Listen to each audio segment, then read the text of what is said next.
Hello लोगोफोर, आरोबाव आं दिनै नोंथांमोननि गेजेराव मोनसे गोदान मिउजिक भिडिअनि आपडेट लानानै फैलायबाय।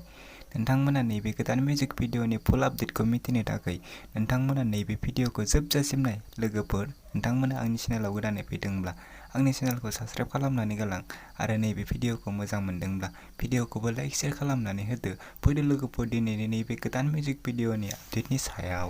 दिनैनि नैबे गोदान मिउजिक भिडिअनि आपडेटनि टाइटेलानो जादों खोमसि लामा। लोगोफोर, नोंथांमोना दासिमबो नैबे गोदान मिउजिक भिडिअखौ नायाखै, अब्ला नोंथांमोना नैबे आंनि भिडिअनि गेजेरजों नायनानै लादो। लोगोफोर, नैबे भिडिअआ जोबोरैनो मोजां जादों आरो बिथांमोना नैबे भिडिअखौ अलरेडि फुल आपल'ड खालामनानै होखाबाय।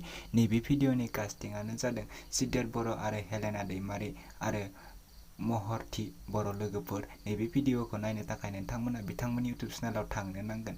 नैबे भिडिअनि कनसेप्ट आरो डिरेक्सनआ जादों लिसान रामसियारि आरो नैबे भिडिअनि प्रडिउसारानो जादों रबिका दैमारि। लोगोफोर, नैबे भिडिअनि मेथाइखौ रोजाबदों निरुपमा बसुमतारी। लोगोफोर, नोंथांमोना नैबे भिडिअखौ नायनो थाखाय बिथांमोननि इउटुब चेनेलाव थांनानै बिथांमोननि नैबे गोदान मिउजिक भिडिअखौ नायहैदो आरो बिथांमोननि इउटुब चेनेलखौ दासिमबो साबस्क्राइब खालामाखै, अब्ला बिथांमोननि इउटुब चेनेलखौबो साबस्क्राइब खालामनानै होदो। बिथांमोननि इउटुब चेनेलनि मुङानो जादों मारुसिनि प्रडाक्शन। लोगोफोर, नोंथांमोना इउटुबाव थांनानै बिथांमोननि नैबे गोदान मिउजिक भिडिअखौ नायहैदो आरो चेनेलखौ दासिमबो साबस्क्राइब खालामाखै, अब्ला बिथांमोननि चेनेलखौबो साबस्क्राइब खालामनानै होदो।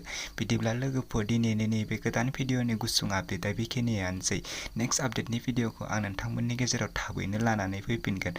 आंनि चेनेलखौ दासिमबो साबस्क्राइब खालामाखैब्ला चेनेलखौ साबस्क्राइब खालामनानै गालांदो।